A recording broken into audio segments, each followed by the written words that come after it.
Iran மீண்டும் ஒருமுறை உலக நாடுகளை அதிர வைத்திருக்கின்றது. வணக்கம், நான் ஆர்.எம். ராம். ஈரான் மீதான இஸ்ரேல் மற்றும் அமெரிக்காவினுடைய தாக்குதல்கள் தொடங்கி இன்று 83வது நாளில் நீங்கள் தெரிந்து கொள்ள வேண்டிய மிக முக்கியமான ஒரு விடயத்தின் தொகுப்பாக இந்த காணொளி இருக்கின்றது. ஈரானுடைய இரும்பு மற்றும் அலுமினிய தொழிற்சாலைகள் இப்பொழுது மீண்டும் முழு வீச்சில் இயங்க தொடங்கி இருக்கின்ற தகவல் வெளியில் வந்திருக்கின்றது. மத்திய கிழக்கு அரசியல் மற்றும் பாதுகாப்பு வட்டாரங்களில் பெரும் கவனத்தை ஏற்படுத்தி இருக்கின்றது இந்த சம்பவம். கடந்த பிப்ரவரி மாதம் 28ஆம் தேதி அமெரிக்காவும் இஸ்ரேலும் இணைந்து மேற்கொள்ளப்பட்ட தாக்குதல்களின் போது ஈரானினுடைய பல முக்கிய உட்கட்டமைப்புகள் மிகவும் சேதமடைந்திருந்தன. குறிப்பாக இரும்பு உருக்கு ஆலைகள், அலுமினிய உற்பத்தி நிலையங்கள், தொழில்துறை, மின்சார அமைப்புகள், ஏவுகணை உற்பத்தி தொழிற்சாலைகள் போன்ற பல விடயங்கள், அது மட்டுமில்லாமல் பாதுகாப்புத்துறை சார்ந்த சில உட்கட்டமைப்புகள் தாக்கப்பட்டு அழிக்கப்பட்டன. அவற்றில் பல சேதமாக்கப்பட்டன. ஆனால் தற்போது அந்த சேதமடைந்த தொழிற்சாலைகள் மிக வேகமாக மீளமைக்கப்பட்டு மீண்டும் உற்பத்தியில் ஈடுபட்டு வருகின்றன என்ற தகவல் வெளியில வந்திருக்குது. குறிப்பாக ஈரானினுடைய இஸ்பகான், பந்தர் அப்பாஸ் மற்றும் அக்சாஸ் பகுதிகளில் இருக்கின்ற இரும்பு மற்றும் கனரக தொழிற்சாலைகள் இரவு நேரங்களில் கூட மிகவும் திறனோட இயங்கி வருவதாக கூறப்படுகின்றது. இந்த தகவல்கள் முதலில் இஸ்ரேலிய பாதுகாப்பு வட்டாரங்களின் மூலம் அமெரிக்காவினுடைய ராணுவ தலைமையகமான பென்டகனுடைய கவனத்துக்கு கொண்டு செல்லப்படுகின்றது. இப்போது முக்கியமான கேள்வி என்னென்றா, இந்த இரும்பு மற்றும் அலுமினிய உற்பத்தி ஆலைகள் இவ்வளவு வேகமாக என்ன காரணத்துக்காக இயங்க தொடங்கி இருக்கின்றது?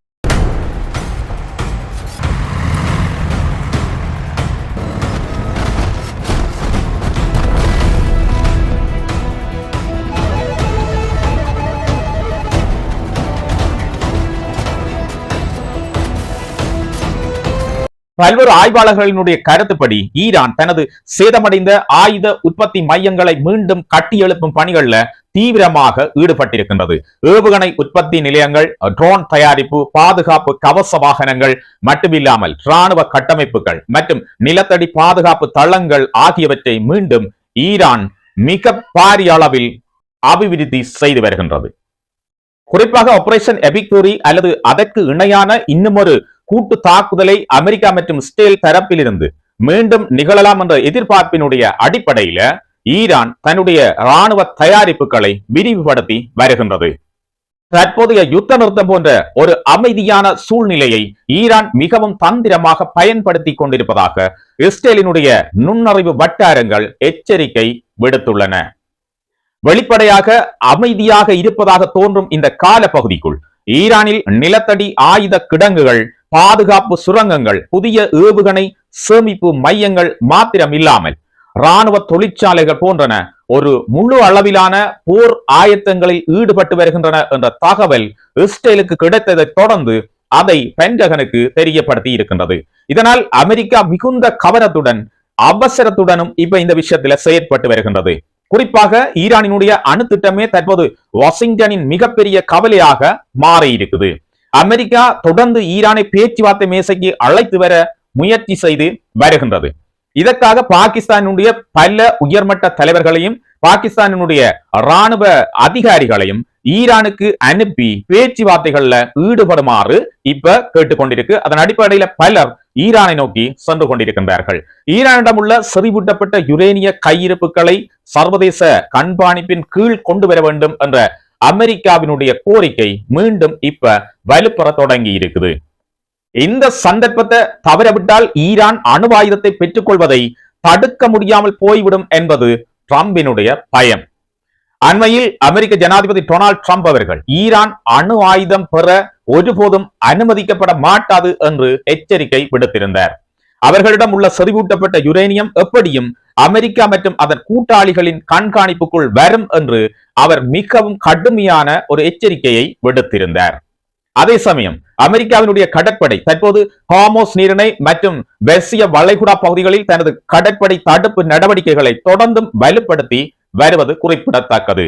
ஈரானின் எண்ணெய் ஏற்றுமதியை கட்டுப்படுத்துகின்ற நோக்கத்தில் அமெரிக்கா மற்றும் அதன் கூட்டாளிகள் பல்வேறு கடல் கண்காணிப்பு நடவடிக்கைகள்ல தொடர்ந்து ஹார்மோஸ் நீரிணையில ஈடுபட்டு வருவது குறிப்பிடத்தக்கது. இதனால் என்ன நடக்கும் என்று சொன்னா, ஈரானினுடைய பொருளாதாரம் மிக கடுமையாக பாதிக்கப்பட்டிருப்பதாக அமெரிக்காவினுடைய தரப்பில் இருந்து சொல்லப்பட்டு வந்தாலும் ஈரான் தொடர்ச்சியாக தன்னுடைய ஆயுத வளங்களை இப்பொழுது அபிவிருத்தி செய்து வருகின்ற செய்தி இஸ்ரேலின் ஊடாக அமெரிக்காவுக்கு கிடைத்திருக்கிறது.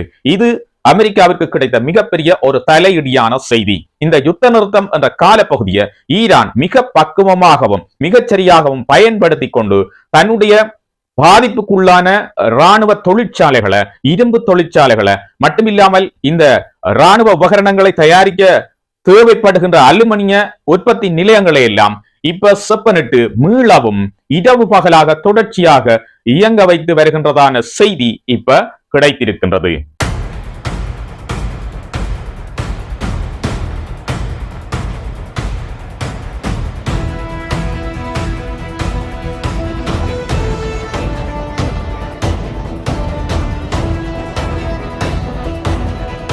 ஈரான் மாற்று வர்த்தக வழிகளை பயன்படுத்தி சீனா, ரஷ்யா மற்றும் சில ஆசிய நாடுகளுடன் தனது பொருளாதார தொடர்புகளை விரிவுபடுத்தி வருவதாகவும் தகவல்கள் இப்ப கிடைத்திருக்கின்றது. அது மட்டுமில்லாமல் உள்நாட்டு உற்பத்தியை அதிகரித்து வெளிநாட்டு தடைகளை சமாளிக்கின்ற ஒரு திறனையும் அல்லது திட்டத்தையும் ஈரான் இப்ப தீவிரமாக செயற்படுத்தி வருகின்ற தகவலும் அமெரிக்கா மற்றும் அதன் சார்பு நாடுகளுக்கு கிடைச்சிருக்கிறது. மிகப்பெரிய ஒரு தலைவலியாக வந்திருக்குது. குறிப்பாக இரும்பு, அலுமினியம், எரிசக்தி மற்றும் பாதுகாப்பு உற்பத்தி துறைகள்ல தன்னிறைவு அடைவதற்கான ஒரு நோக்கத்தோடு இந்த தொழிற்திட்டங்கள் முன்னெடுக்கப்பட்டு வருவதாக சொல்லப்படுகின்றது. மிகப்பெரிய இழப்புகளை சந்தித்திருக்கிற ஈரான் இந்த விஷயங்கள்ல மிக துரிதகதியில செயற்பட்டு வருவது இப்ப அமெரிக்காவுக்கு ஒரு மிகப்பெரிய விஷயமாக இருக்கின்றது. இந்த நிலைமைகள் அனைத்தும் ஒன்றாக சேர்த்து பார்க்கப்படும் போது மத்திய கிழக்கில மீண்டும் ஒரு பெரிய பதற்ற சூழ்நிலை உருவாக கூடும் என்ற அச்சம் சர்வதேச மத்தியில இப்ப எழத் தொடங்கி இருக்கு. அமெரிக்கா, இஸ்ரேல், ஈரான் ஆகிய மூன்று தரப்புகளுக்கு இடையிலான இந்த மறைமுக மோதல் எதிர்காலத்தில இரண்டாம் கட்ட நேரடி இராணுவ மோதலாக மாறுமா என்ற கேள்வி தற்போது உலக நாடுகளினுடைய கவனத்தை ஈர்த்திருக்கிறது.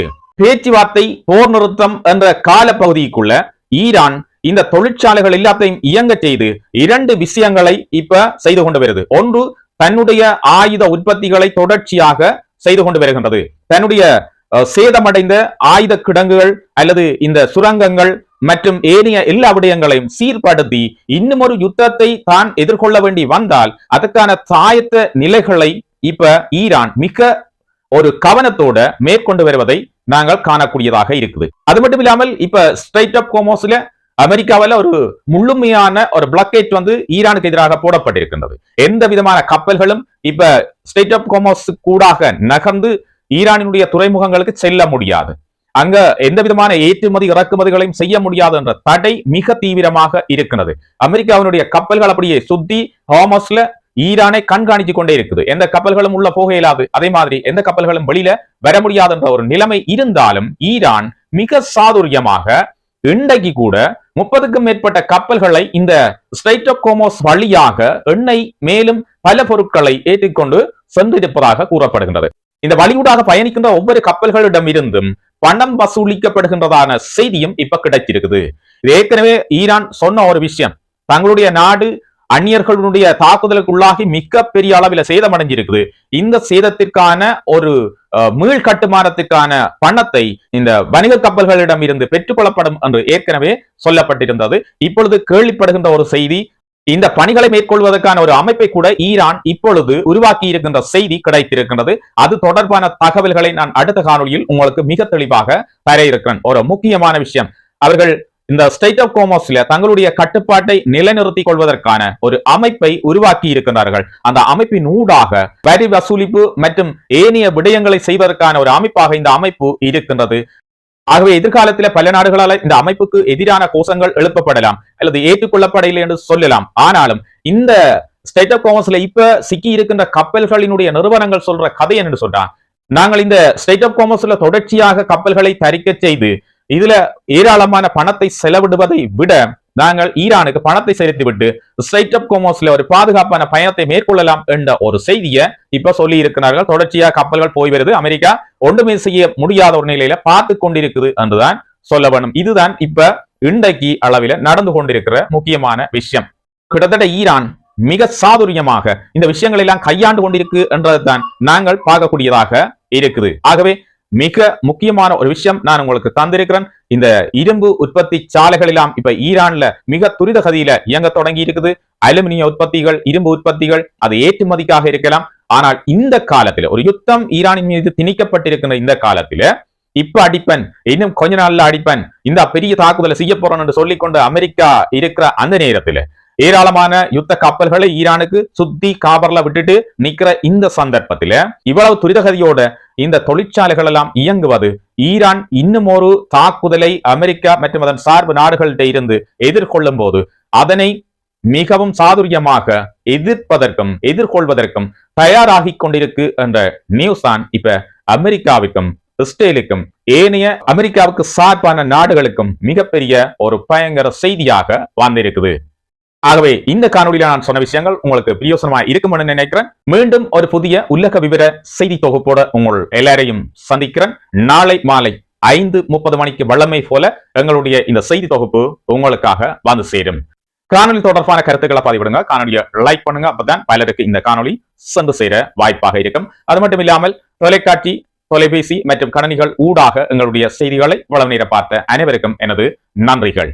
உங்களுடைய ஆதரவும் அன்பும் தொடர்ந்து இருக்க கேட்டுக்கொண்டு இந்த காணொலியை இத்தோடு நிறைவு செய்றேன். நாளை மாலை 5:30க்கு இதே நேரத்தில் உங்கள் எல்லாரையும் சந்திக்கிறேன். வணக்கம்.